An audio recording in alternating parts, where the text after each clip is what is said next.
Parents ఎప్పుడు కూడా ఏమనుకుంటామంటే బాధ్యత టీచర్స్దే అనుకుంటాం. మాది ఏమీ లేదు, బడికి పంపించేసినాము, అంతా వాళ్ళే చూసుకుంటారు, మా బాధ్యత ఏమీ లేదు అని. కానీ బాధ్యత మీది సగం, మాది సగం, అంటే మా టీచర్స్ది సగం ఉంటుంది. తర్వాత టీచర్స్ అందరికీ సారీ మన పేరెంట్స్ కు అందరూ ఇలా పెట్టుకోండి, ఇలా పేరెంట్స్ ఇలా ఇలా పెట్టుకోండి. ఓకే, వీళ్ళు పిల్లలు, వీళ్ళు వచ్చేసి ఎవరంటే బంధువులు, వీళ్ళు స్నేహితులు, వీళ్ళు మన పరిచయస్తులు, మనకు తెలిసిన వాళ్ళు అందరూ. వీళ్ళు మాత్రం మీరు అంటే భార్య భర్తలు, తల్లిదండ్రులు. ఎస్, ఓకేనా? అందరూ కూడా ఇప్పుడు ఇలా కదిలించండి. కదులుతున్నా కదా? మరి ఇలా కదిలించండి. కదులుతున్నాయా? ఎస్. ఇలా కదిలించండి, కదిలించండి. కదులుతున్నాయి కదా? మరి ఆఖరి వేలు కదిలించండి, కదులుతున్నాయి. మరి ఈ చిత్తుక, ఈ ఉంగరపు వేళ్ళు అంటాం కదా, కదిలించండి. ఇవన్నీ మర్చుకొని కదిలించండి, చూద్దాం. ట్రై చేయండి. కదలట్లేదు కదా? కదలట్లేదు కదా? ఎస్. వాళ్ళు ఎవరంటే మీరు తల్లిదండ్రులు, అంటే భార్యాభర్తలు. మీరు బాగుంటే, భార్యాభర్తలు బాగుంటే మీ పిల్లలు బాగుంటారు. మీరు ఇంట్లో ఎప్పుడు గొడవలు పడుతూ చీటికే మాటకు కొట్లాడుకుంటూ ఉంటే మీ పిల్లలకు ఎలా బాగుంటారు? ముందు మొదలవలసింది మన ఇంటిలో. ఇల్లుని మొదటి పాఠశాల అన్నారు కదా. ఎస్, బాధ్యత. తర్వాత మనం ఏం చేస్తున్నామంటే మన పిల్లల్ని చాలా సూక్ష్మంగా పెంచుతున్నాం, చాలా సెన్సిటివ్ గా పెంచుతున్నాం. ఇలా ఒక్క మాట అంటే వాళ్ళు పడరు, ఒక మాట అంటే ఏడుస్తారు, ఒక మాట అంటే అలుగుతారు, బెంచేరు. అలా పెంచుతున్నాం.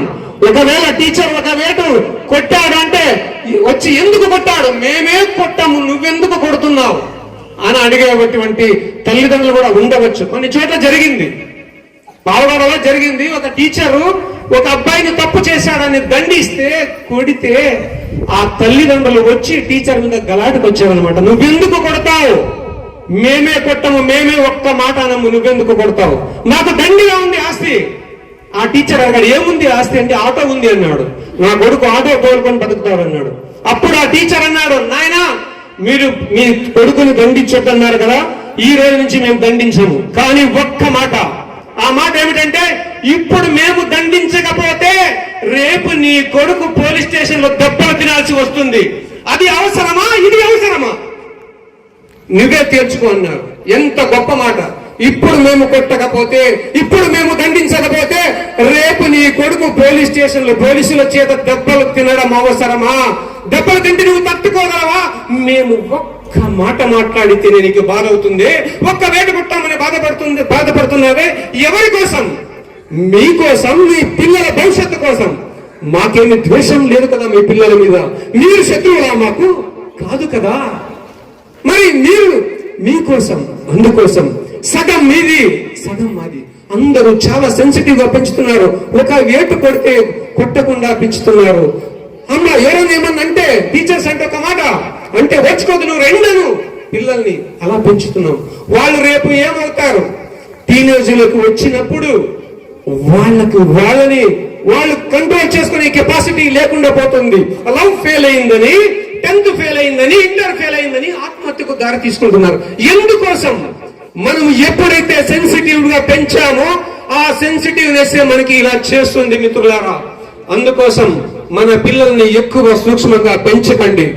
మరలా ఇంకేం చేస్తున్నామంటే మనం తల్లిదండ్రుల కష్టాలు పిల్లలకు తెలియకూడదని, మనం అప్పు చేశామా, ఏం చేశామా, మనం కూలి చేస్తున్నామా, ఏం చేస్తున్నామా తెలియకూడదని, కష్టాలు మన పిల్లలకు తెలియకూడదని మనం అందరూ కూడా ఎక్కడ అప్పు తెస్తున్నామో చెప్పడం లేదు, మనం ఎలా ఉన్నామో అని చెప్పడం లేదు.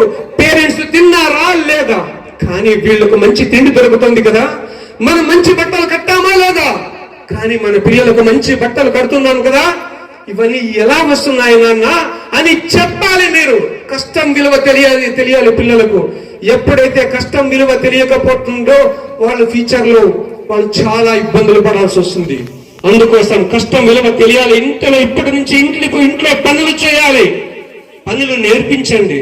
ఆడపిల్లలకు వంట చేయడం నేర్పించండి, మగపిల్లలకు ఇంట పని నేర్పించండి, తండ్రికి తోడుగా తల్లికి తోడుగా పని చేయడం నేర్పించండి. అప్పుడు కష్టం విలువ తెలుస్తుంది మిత్రులారా. ఆ కష్టం విలువ తెలిస్తేనే ఫ్యూచర్ విలువ తెలుస్తుంది మిత్రులారా. అందుకోసం